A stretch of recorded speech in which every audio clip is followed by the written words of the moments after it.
Hey guys! We're here on Throwback Thursday to do a Patreon request. So do your thing. Alright, so this Patreon right here asked us to check out a band called Unmoored. And the name of the song is Final State Part 3. I wonder if there's Part 1 and 2. Yeah. And I'm a little worried about Part 3 because normally on a trilogy, the first one is the best. The first one's the best one, the second one's the worst one, and the third one is like...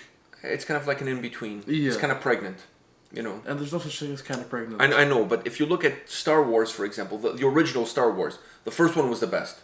New Hope, that's the first one. Yeah. I'm not a fan of Empire Strikes Back. I know there's a lot of people that love that movie. To me, that was the weak of the three. I really liked Return of the Jedi, and one of the reasons was the Ewoks. I really liked those tiny little bears. They were so cute. That's why a lot of people didn't like that one. Oh, they were like Chewbacca's midgets. You know what I mean? Like, or little people, whatever is the proper name to call them. Yeah. I don't know. Whatever they are. They were so cute. People got mad because it's like, how can these little bears with sticks kill those, like, trained I know, because soldiers? they have a horrible aim. That's true. The stormtroopers cannot hit anything. But the thing is, in every movie, bad guys have terrible aim. It's like, before, if they're shooting, like, at normal people, oh, we have amazing aim. And then they start shooting at, the good guys. And they're like, oh, wow, I don't know why we're missing all the time. Like, what the hell? What's happening? It's incredible. The aim is... That is one of those unexplained mysteries from Hollywood movies. But anyways, Unmoored Final State Part 3, I admit, besides the Patreon request, I didn't check anything. I don't know where this band is from. I don't know what they sound like. I don't even have to know that there's a Part 1 or 2. I'm sure. Why would you name something Part 3 if there's not Part 1 and 2? Why, you think they're going to go back in time? Back to the Future. Like it starts with Part 3 and then the next two songs it's like a rewind, like a prequel? It's a prequel. I don't... Oh, God. Anyways, let's check this out. Let's see what this is all about.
Of duration,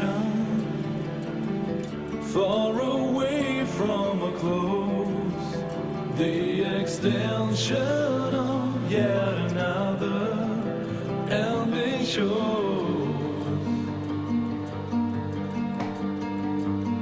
Lost of time by the hour, seasons scattered to the winds, from the dying of tomorrow, wearing thin. Never to return, what is set to be will come to pass.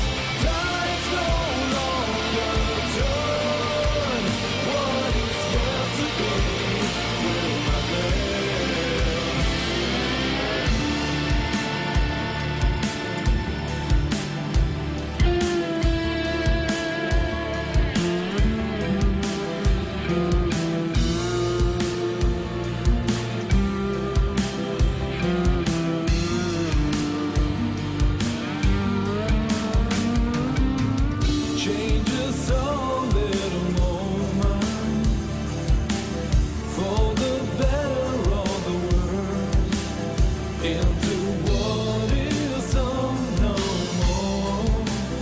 in reverse. On the verge of existence, one more rise falling through, with the bloom of ever enduring. Now one's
All right.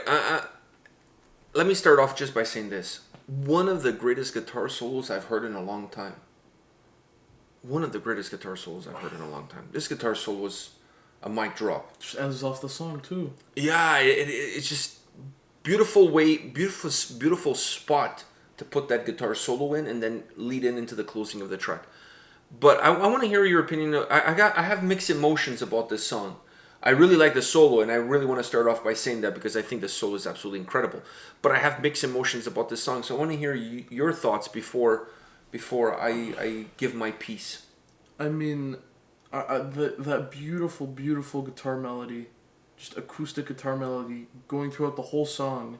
It comes in and out. It comes in. Well, no, it's there for the whole it's there for the whole song. Yeah, mostly. but there's some moments where it's more in the forefront, and then there's some moments where it's more in the background. Those moments where it's more in the background is where it kind of picks up. It gets a little bit heavier. Yeah, but then it kind of dies down the heaviness, and then you're left with that, and that's absolutely beautiful because his vocals and that guitar melody just work so well together. I'm not a fan of the vocals. You're not a fan of the vocals? I'm a fan of the vocals if I look... Okay. If I look at just the vocals, whoever the singer is, incredible voice. But to me, I don't want these vocals in this song. Do you know what I'm saying? So I like the vocals. I like the song in terms of the music. I don't like how the two of them interact with each other. I don't. In which parts? The whole All song? of it. I like his vocals in the chorus for me. For me, I can live with the vocals during the acoustic That's for me. When the song gets heavier, to me, it calls for a little bit more heaviness. I was like, this song needs some Wolfhard vocals. But for me, I was willing to live with that because I liked his vocals with the acoustic part. Because I think his vocals with the acoustic part worked well together. But I think when it got a little bit more heavier, his vocals kind of distanced itself from the actual song. It didn't feel like it belonged there. It didn't feel it belonged. I feel like at least a little bit of graspiness would have kind of made it a little bit heavier. Something because you can't keep the same tone through both. It just becomes too flat. The vocals need something to spice it up. You need something. Because the music behind you is shifting. The gears are shifting. The vocals need to shift those same gears. Yeah. I'm not saying you have to go King Diamond and go from one point to the other, or you need to bring harsh vocals. That's not what I'm saying. But the vocals need to change something. Something needs to change. You cannot have a song that has these ups and downs and the vocals go absolutely flat all the way through. And to me, it felt that way. It felt the vocals went flat all the way through while the song is going in through different changes. I like the vocals. I just don't feel that they probably are the best for this specific song. When the song starts with that acoustic melody, and then it picks up, it gets a little bit heavier. I honestly was hoping, I was like, man, this sounds almost like a Wolfheart song. So in my mind, I'm like, well, this can go two ways. You could get some Wolfheart style vocals, which to me would actually work pretty good, specifically in the chorus. In the chorus, or almost let the song go almost just instrumental through the verses, and then just have vocals in the chorus when it's more robust with harsh vocals. That's what I'm thinking. And I'm like, okay, if they come in with clean vocals, that could work, but depends on the style of the clean vocals. To me, the style of clean vocals, you can take like I said, you can take the approach of having this style in those more melodic portions of the verses, but then you need something more robust. Yeah. And even if you have layers to the vocals, have other guys come in with backing vocals to add a little bit more volume. It'll be enough. It'll change a little bit of the sound. It'll give a more robust feel to the vocals in those portions. It just feels like to me, it was flat all the way through. That's just my opinion. For me, mostly it was just like, I like his vocals with the acoustic parts, and those were, for me, when his vocals shined. But then in the chorus, it felt like his vocals were a little bit more distant. I know, but the song would have worked perfectly if the song was acoustic all the way through. That's true. If the song is acoustic all the way through, then the vocals are fine. Because then the song is very linear, and then the vocals are linear all the way through. Since they made that change, they should have made the change in the vocals Listen, too. when you look at... if you think about the great... hybrid ballads. I call it hybrid because they're not a ballad all the way through. So think about This Love from Pantera. Think about One from Metallica. There's more. You think about the great metal bands in the battles that they throw in songs. Afraid to Shoot Strangers from Iron Maiden, another perfect example. It's not a ballad, but it's like a hybrid. It starts off as a ballad and then it shifts into a different direction. Warbringer does something like that too in their Defiance of Fate, I believe is the song they did it on the new album that starts off almost like a ballad and then it gets really aggressive towards the end. And you know what all those songs have in common? The vocals change. When the song becomes more intense, more aggressive, the vocals match that intensity and that aggression. All of them. So they have one approach to the more cleaner, more melodic, and those songs don't have acoustic, but you know what I mean? But the more melodic, stripped down portion. Yeah. And then when the song picks up, another example is Creeping Death. Creeping Death has different, from Metallica, that's not a ballad, but it has different momentums. The style, the approach in the vocals changes with those momentums. Fade to Black, all the great songs that I call, these are not Scorpion ballads. You know what I'm saying? They're like hybrid. They kind of start off... This Love is perhaps a perfect example because it's really melodic. From Pantera is really melodic in the verses, but then when it gets to the chorus becomes really robust, really heavy. So when you have songs like that, you have to have two vocal approaches. You have to have one vocal approach for that more melodic portion, and then as the song picks up in intensity, you have to pick up in intensity. To me, I didn't feel that.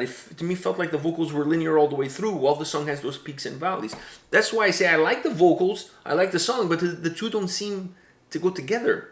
I don't know. It's my opinion. But when you look at the song musically, it's incredible. The solo is absolutely phenomenal. It's just vocally to me is where the problem is, because musically it's perfect. It's there. I love the atmosphere that it has, the darkness that it has, the beauty that it has. Everything about the song musically to me is perfect. It's just the style, the approach in the vocals to me is flat, linear all the way through. A song like this, you need to change. You need to give the song it's like if you're mad and you're talking very calmly. Like, you cannot curse at somebody in a calm manner. Yeah. Like, if you're cursing, it's because you're upset, so your voice goes up an octane. You know what I mean? Like, you go up because you're intense, like you're starting to your blood is boiling.